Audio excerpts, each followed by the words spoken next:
Yun na nga mga kabarangay, nandito tayo ngayon sa Gabs E-Bike Marikina.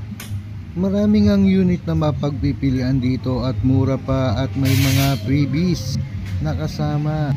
Nandito nga rin pala ang mga staff at si Ma'am Risa, yung may-ari ng Gabs E-Bike.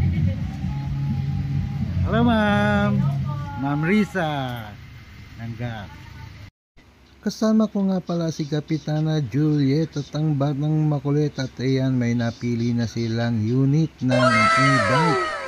At binubuo na nga ng ating mga technician yung e-bike na ilalabas natin.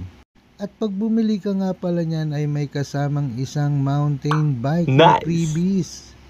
At ayan na nga, ilinalagay na ang trapal.